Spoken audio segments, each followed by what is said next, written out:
ஆதியாகமம் 22 அதிகாரம். இந்த காரியங்கள் நடந்த பின்பு தேவன் ஆபிரகாமை சோதித்தார். எப்படியெனில், அவர் அவனை நோக்கி, ஆபிரகாமே என்றார். அவன், இதோ அடியேன் என்றான். அப்பொழுது அவர், உன் புத்திரனும் உன் ஏகசுதனும் உன் நேசகுமாரனுமாகிய ஈசாக்கை நீ இப்பொழுது அழைத்துக் கொண்டு மோரியா தேசத்துக்குப் போய், அங்கே நான் உனக்கு குறிக்கும் மலைகள் ஒன்றின் மேல் அவனை தகனபலியாக பலியிடு என்றார். ஆபிரகாம் அதிகாலையில் எழுந்து தன் கழுதையின் மேல் சேணங்கட்டி தன் வேலைக்காரரில் 2 பேரையும் தன் குமாரன் ஈசாக்கையும் கூட்டிக் கொண்டு தகனபலிக்கு கட்டைகளையும் பிளந்து கொண்டு தேவன் தனக்கு குறித்த இடத்திற்கு புறப்பட்டு போன். 3ஆம் நாளில் ஆபிரகாம் தன் கண்களை ஏறெடுத்து பார்த்து தூரத்திலே அந்த இடத்தை கண்டான். அப்பொழுது ஆபிரகாம் தன் வேலைக்காரரை நோக்கி, நீங்கள் கழுதையை நிறுத்தி இங்கே காத்திருங்கள், நானும் பிள்ளையாண்டானும் அவ்விடமட்டும் போய் தொழுது கொண்டு உங்களிடத்துக்கு திரும்பி வருவோம் என்றான். ஆபிரகாம் தகனபலிக்கு கட்டைகளை எடுத்து தன் குமாரனாகிய ஈசாக்கின் மேல் வைத்து தன் கையிலே நெருப்பையும் கத்தியையும் எடுத்துக்கொண்டான். இருவரும் கூடிப்போனார்கள். அப்பொழுது ஈசாக்கு தன் தகப்பனாகிய ஆபிரகாமை நோக்கி, என் தகப்பனே என்றான். அதற்கு அவன், என் மகனே, இதோ இருக்கிறேன் என்றான்.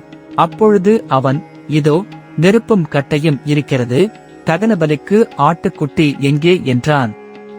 அதற்கு ஆபிரகாம், என் மகனே, தேவன் தமக்கு தகனபலிக்கான ஆட்டுக்குட்டியை பார்த்துக் கொள்வார் என்றான். அப்புறம் இருவரும் கூடிப்போய் தேவன் அவனுக்கு சொல்லி இருந்த இடத்துக்கு வந்தார்கள். அங்கே ஆபிரகாம் ஒரு பலிபீடத்தை உண்டாக்கி கட்டைகளை அடுக்கி தன் குமாரனாகிய ஈசாக்கை கட்டி அந்த பலிபீடத்தில் அடுக்கிய கட்டைகளின் மேல் அவனை கிடத்தினான்.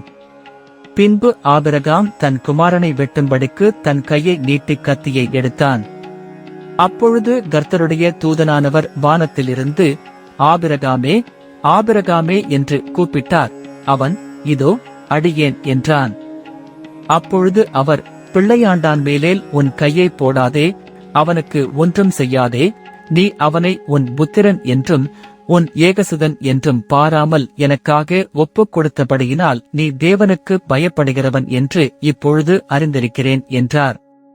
ஆபிரகாம் தன் கண்களை ஏறெடுத்து பார்க்கும்போது, இதோ பின்னாக புதரிலே தன் கொம்புகள் சிக்கிக் கொண்டிருந்த ஒரு ஆட்டுக்கடாவை கண்டான்.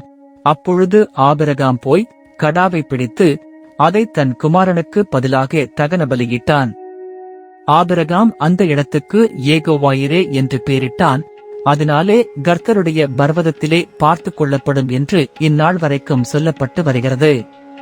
கர்த்தருடைய தூதனானவர் 2ஆந்தரம் வானத்திலிருந்து ஆபிரகாமை கூப்பிட்டு, நீ உன் புத்திரன் என்றும் உன் ஏகசுதன் என்றும் பாராமல் அவனை ஒப்புக் கொடுத்து இந்த காரியத்தை செய்தபடியால் நான் உன்னை ஆசீர்வதிக்கவே ஆசீர்வதித்து உன் சந்ததியை வானத்து நட்சத்திரங்களைப் போலவும் கடற்கரை மணலைப் போலவும் பெருகவே பெருக பண்ணுவேன் என்றும் உன் சந்ததியார் தங்கள் சத்துருக்களின் வாசல்களை சுதந்தரித்துக் கொள்ளுவார்கள் என்றும் நீ என் சொல்லுக்கு கீழ்ப்படிந்தபடியினால் உன் சந்ததிக்குள் பூமியிலுள்ள சகல ஜாதிகளும் ஆசீர்வதிக்கப்படும் என்றும் என் பேரில் ஆணையிட்டேன் என்று கர்த்தர் சொல்லுகிறார் என்றார்.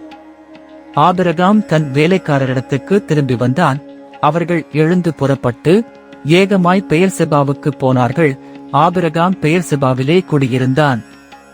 இந்த காரியங்கள் நடந்த பின்பு ஒருவன் ஆபிரகாமிடத்தில் வந்து, மில்காளும் உன் சகோதரனாகிய நாகோருக்கு பிள்ளைகளை பெற்றாள்.